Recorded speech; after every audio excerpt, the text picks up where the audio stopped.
सुप्रभात बच्चों। तब तो आशा है कि आप लोग स्वस्थ होंगे, अच्छे होंगे, पढ़ाई भी जारी रखे होंगे, पढ़ाई भी कर रहे होंगे। आप लोग को आज का दिन भी याद होगा कि आज सैटरडे अर्थात शनिवार है और हमेशा से हम लोग के रूटीन में शनिवार के दिन निबंध पढ़ाया जाता है। लेकिन उससे पहले एक मैं महत्वपूर्ण बात बताने जा रही हूँ। आज कौन सा डेट है? आज 10/1 है, यानी 10 जनवरी है। साल तो पता ही है कि हम लोग न्यू ईयर में है, यानी 2026 है। और आज 10/1 का मतलब हुआ क्या? 10 जनवरी, पहला महीना जनवरी। आज 10 जनवरी है। आज सबसे महत्वपूर्ण डेट है, सबसे महत्वपूर्ण दिन है, क्योंकि आज हिंदी दिवस है, यानी विश्व हिंदी दिवस है। ठीक है, आज जो है क्या है? प्रथम विश्व हिंदी दिवस है। क्या? क्योंकि 10 जनवरी को ही 10 जनवरी 1974 को नागपुर में आयोजित हुआ था एक कवि सम्मेलन। ठीक है, उसी कवि सम्मेलन में प्रथम बार हिंदी के बारे में चर्चा हुई और इस दिन को, इस डेट को, दिन तो कोई भी आ सकता है, लेकिन इस डेट को, इस तारीख को सुनिश्चित कर दिया गया कि 10 जनवरी को प्रत्येक वर्ष विश्व हिंदी दिवस के रूप में मनाया जाएगा। तब से लेकर आज तक हम लोग क्या करते हैं? इस दिन को हिंदी दिवस के रूप में पूरे विश्व में हम लोग मिलकर मनाते हैं। हर कोई मनाता है। इसका उद्देश्य एक ही है, हिंदी को अंतर्राष्ट्रीय स्तर पर अंतर्राष्ट्रीय भाषा के रूप में क्या करना? लाना। क्योंकि हिंदी जो है हमारी राष्ट्रभाषा है और हम अपनी राष्ट्रभाषा को ना छोड़े, उसको लेकर चले तो ज़्यादा बेहतर होता है। सब लोग पढ़ते हैं इंग्लिश, हम लोग मैथ पढ़ते हैं, साइंस पढ़ते हैं, SST पढ़ते हैं, हर एक चीज़ पढ़ते हैं इंग्लिश में, लेकिन हिंदी भी हमारा जो है सबसे महत्वपूर्ण है और इसे हर बच्चों को पढ़ना चाहिए। और पढ़ना चाहिए, साथ साथ दूसरों को भी पढ़ने के लिए प्रेरित करना चाहिए, क्योंकि पता ही है आप लोगों को कि हिंदी हमारी राष्ट्रभाषा है। तो इसी के साथ मैं आप लोगों को विश्व हिंदी दिवस का हार्दिक शुभकामनाएं आप लोगों को दे रही हूँ, आपको, साथ साथ आपके पूरे परिवार को। और मैं चाहूँगी कि हिंदी पर आप लोग ज़्यादा फोकस करें, पढ़ें। ये तो रहा आज का दिन हम लोग के लिए महत्वपूर्ण था, आज का दिनांक हम लोग के लिए महत्वपूर्ण था, इसलिए मैं इस पर संक्षेप में थोड़ी सी बातें बताई हूँ, क्योंकि आप लोग जान जाएं कि आज विश्व हिंदी दिवस है। ठीक है, ये सर्वप्रथम आपको बता ही चुकी हूँ पहले भी कि 10 जनवरी 1974 को नागपुर के कवि सम्मेलन में इसको क्या किया था? आयोजित किया गया था। उसी दौरान यह निर्णय भी ले लिया गया था कि इस तारीख को प्रत्येक वर्ष विश्व हिंदी दिवस मनाया जाएगा।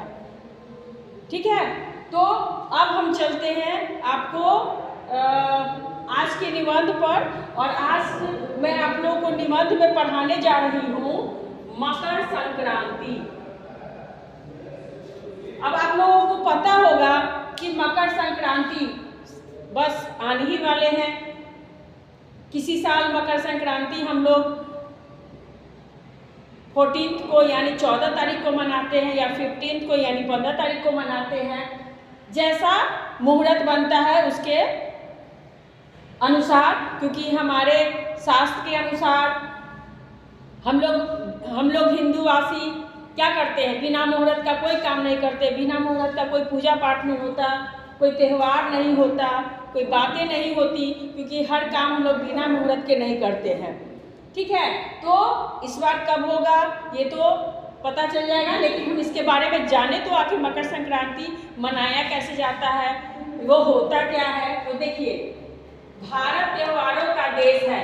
प्रत्येक त्यौहार मनाने के पीछे कोई धार्मिक या पौराणिक मान्यताएं होती है। आप लोग को जैसा कि पता है कि हमारा देश त्योहारों का देश है। सबसे ज़्यादा हमारे भारत देश में ही त्यौहार मनाए जाते हैं। छोटी से बड़ी जो भी त्योहारें हो उसको हम लोग बहुत ही खुशी बहुत ही आनंद पूर्वक मनाते हैं।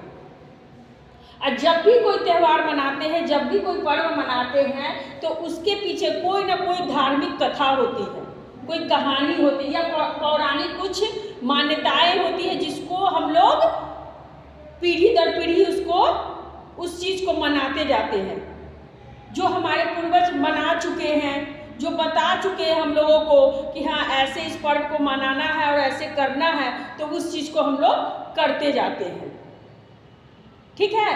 लेकिन चलिए, परंतु मकर संक्रांति इनमें से अलग है। अब देखिए, इसमें कहा गया है मकर संक्रांति इनमें से अलग है। क्यों है? लेकिन ये भी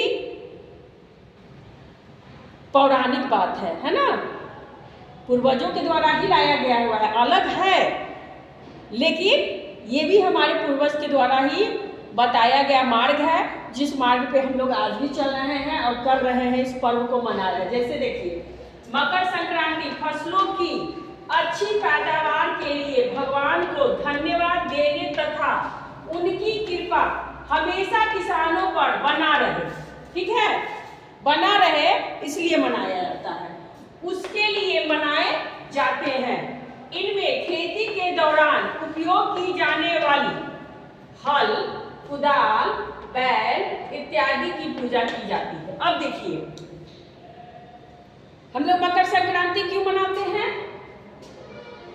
इसमें भगवान को धन्यवाद देते हैं, उनका आशीर्वाद लेते हैं, उनका कृपा हम लोगों पे बनी रहे कि हर साल, प्रत्येक वर्ष हमारी फसलें अच्छी हो। जब हमारी फसलें अच्छी होंगी तो अनाज भी उतना ही अधिक मात्रा में होगी और कभी कोई किसान, कभी कोई इंसान क्या होगा, भूखे नहीं जाएंगे, वो भूखे नहीं रहेंगे। क्योंकि जीना है तो खाना है, और खाने के लिए खेती करना जरूरी है, और खेती करने के लिए खेती होगी तो फसल अच्छी होगी, और फसल अच्छी होगी तभी तो वो अनाज तैयार किया जाएगा। तो ये इसलिए मनाया जाता है, इसलिए किया जाता है क्योंकि यह क्या है, यहाँ देखिए, ऐसा कहा जाता है कि यह त्यौहार सूर्य के मकर राशि में प्रवेश करने पर मनाया जाता है। अब देखिए, जब सूर्य भगवान मकर राशि में, राशि होता है जैसे सिंह राशि हुआ, मकर राशि हुआ, कुंभ राशि हुआ, बहुत सारे राशि होते हैं, लेकिन उसमें से जो मकर राशि होते हैं उनमें जब सूर्य देव प्रवेश करते हैं तब यह मकर संक्रांति मनाया जाता है। अब देखिए, उस दिन क्या होता है, मकर संक्रांति के दिन सूर्य की उपासना कर बेहतर जीवन की प्रार्थना की जाती है। अब देखिए, मकर संक्रांति के दिन हम लोग क्या करते हैं, सूर्य देव की पूजा आराधना करते हैं, उनकी उपासना करते हैं और हमारी जीवन बेहतर बने इसके लिए उनसे प्रार्थना भी करते हैं। इस दिन लोग गंगा में स्नान कर दान पुण्य करते हैं। अब देखिए, इस दिन क्या करते हैं लोग, स्नान ध्यान करते हैं, दान पुण्य करते हैं। कोई भी सामग्री हो, कोई भी व्यंजन हो, वो हमारे धर्म के अनुसार क्या पंडितों को दान दिया जाता है। ठीक है, इस दिन तिल और गुड़ से बने व्यंजन खाने और बांटने का विशेष महत्व है।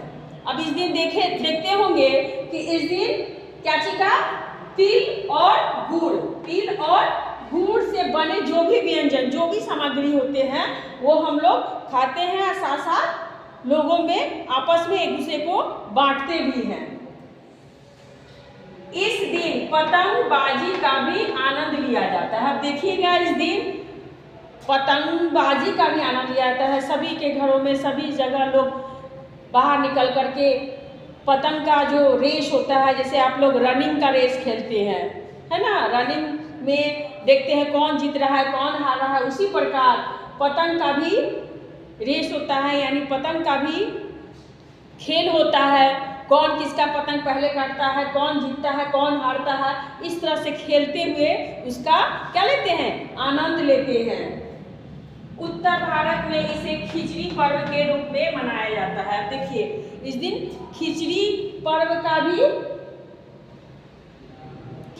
के रूप में भी मनाते हैं यह त्यौहार। इस दिन देखिएगा आप लोगों के घरों में भी माँ लोग पूजा करती होंगी और खिचड़ी देवी देवताओं पर खिचड़ी चढ़ाती हैं, फिर वही उसको क्या करती हैं, पकाती हैं और फिर हम लोगों को खिलाती हैं, पूरे परिवार को खिलाती हैं। इसलिए इसको खिचड़ी का भी पर्व माना गया है।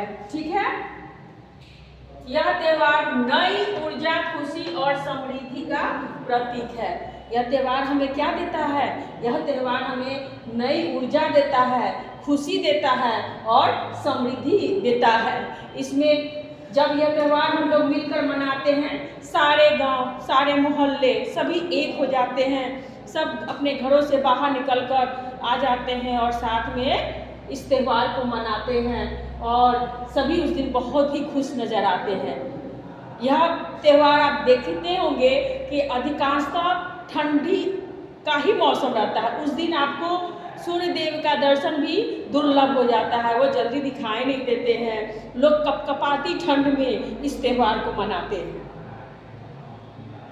चाहे कितना भी ठंडा क्यों नहीं हो, कुछ भी हो, लेकिन इस दिन निश्चित रूप से प्रत्येक छोटे नवजात शिशु से लेकर के बड़े बूढ़े भी इस दिन स्नान ध्यान करके ही, पूजा पाठ करके ही क्या करते हैं, आगे अपना भोजन करते हैं, उसके बाद ही कोई कार्य को करते हैं।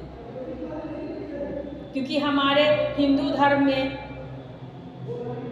बिना पूजा पाठ का कोई कार्य आगे नहीं बढ़ता है, और खासकर जब कोई त्यौहार हो तब तो और ज़्यादा। तो आप लोग समझ गए होंगे कि हाँ, मकर संक्रांति किसे कहा जाता है, कैसा होता है और कैसे मनाया जाता है। ठीक है, अब आप लोग इसको अच्छे से नोट कर लेंगे और नोट करने के बाद इसको याद भी कर लेंगे। मैं सभी बच्चों से आग्रह करूंगी कि जो भी ऑनलाइन क्लासेस हो रही है, उसमें जो भी पढ़ाई हो रही है, उसको आप लोग ज़रूर लिखें, ज़रूर पढ़ें, वीडियो ज़रूर देखें, ताकि आपकी पढ़ाई पर कोई इसका बुरा प्रभाव ना पड़े।